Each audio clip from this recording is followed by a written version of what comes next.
Assalamualaikum warahmatullahi wabarakatuh.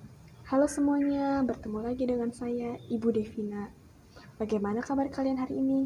Ibu harap kalian baik-baik saja ya.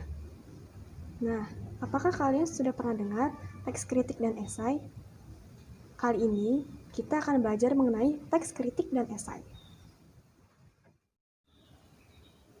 Kritik sastra adalah bidang studi sastra untuk menghakimi karya sastra, yaitu berisi penilaian dan keputusan mengenai bermutu atau tidaknya suatu karya sastra yang sedang dihadapi kritikus. Sedangkan esai adalah karangan yang berisi kupasan atau tinjauan tentang suatu pokok masalah yang berkaitan dengan ilmu pengetahuan, pendapat, atau ideologi yang disusun secara populer berdasarkan sudut pandang pribadi penulisnya. Unsur kritik sastra yaitu membahas karya sastra, berisi penilaian atas kelebihan dan kelemahan suatu karya sastra, bersifat objektif, yaitu berdasarkan data-data yang benar ada. Unsur esai yaitu tidak hanya membahas karya sastra, tetapi membahas objek lain, misalnya peristiwa sehari-hari, bahkan imajinasi dan impian penulisnya tentang suatu hal atau keadaan, bersifat subjektif, yaitu berdasarkan sudut pandang pribadi penulisnya. Jenis-jenis kritik sastra dan esai. Jenis kritik sastra berdasarkan bentuk. 1. Kritik teoretis adalah kritik sastra yang bekerja atas dasar prinsip-prinsip umum untuk menetapkan seperangkat istilah yang berhubungan, pembedaan-pembedaan, dan kategori-kategori untuk diterapkan pada pertimbangan dan interpretasi karya sastra maupun penerapan kriteria, standar atau norma untuk menilai karya sastra dan pengarangnya. 2. Kritik terapan merupakan diskusi karya sastra tertentu dan penulisnya. Jenis esai. 1. Esai deskriptif. Esai jenis ini dapat menuliskan objek atau subjek apa saja yang dapat menarik perhatian pengarang.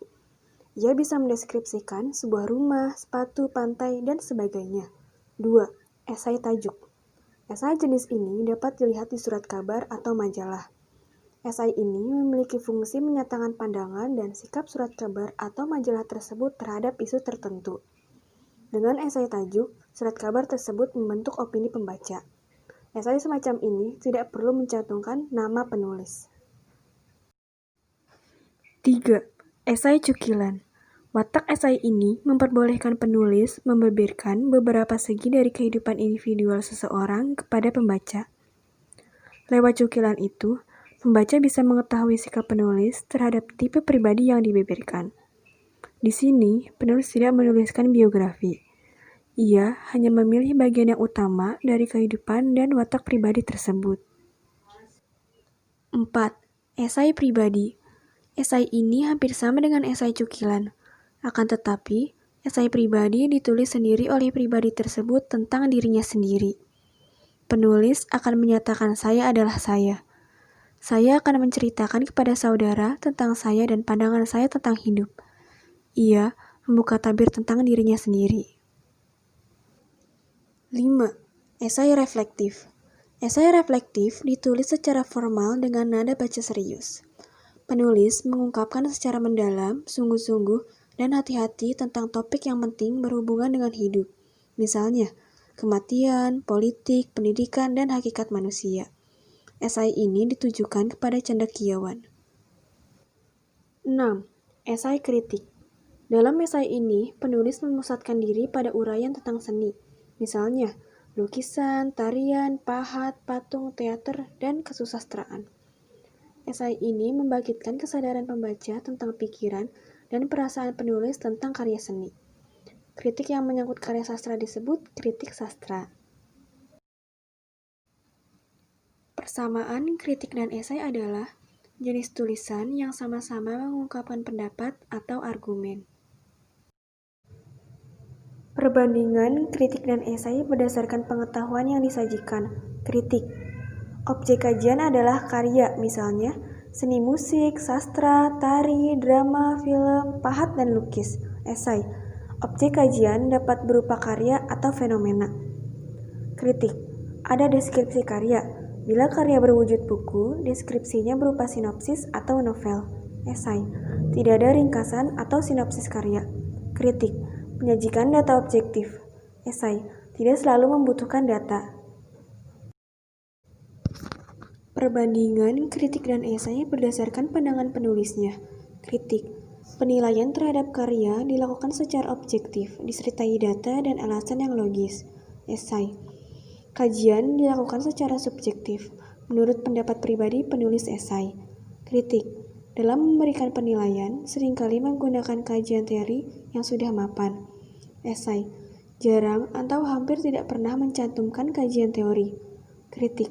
Pembahasan terhadap karya secara utuh dan menyeluruh. Esai. Objek atau fenomena yang dikaji tidak dibahas menyeluruh, tetapi hanya pada hal yang menarik menurut pandangan penulisnya. Meskipun demikian, pembahasannya dilakukan secara utuh. Menyusun kritik sastra, terdapat prinsip-prinsipnya. Yang pertama, penulis kritik atau kritikus harus benar-benar membaca atau mengamati karya sastra yang akan dikritik. Yang kedua, kritikus harus membekali diri dengan pengetahuan tentang karya yang akan dikritisi. Yang ketiga, kritikus harus mampu mengumpulkan data-data penunjang dan alasan logis untuk mendukung penilaian yang diberikan. Yang keempat, kritik yang disampaikan tidak hanya mengungkap kelemahan, tetapi harus seimbang dengan kelebihannya. Yang kelima, jika diperlukan, kritikus menggunakan kajian teori yang relevan untuk mendukung penilaiannya.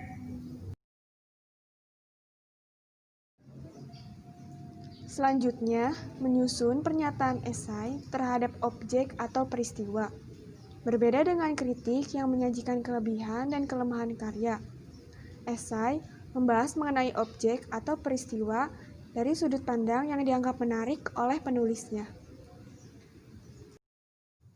Hal yang dibahas kadang-kadang bukan merupakan hal yang penting bagi orang lain, tetapi kejelian penulis dalam memilih aspek yang acap kali diabaikan orang lain, serta kemampuannya menyajikan dalam bahasa yang mengalir lancar membuat esai menjadi menarik. Cukup sekian materi yang dapat Ibu sampaikan. Semoga kalian paham ya dengan materi pembelajaran kali ini. Kurang lebihnya mohon maaf. Wassalamualaikum warahmatullahi wabarakatuh.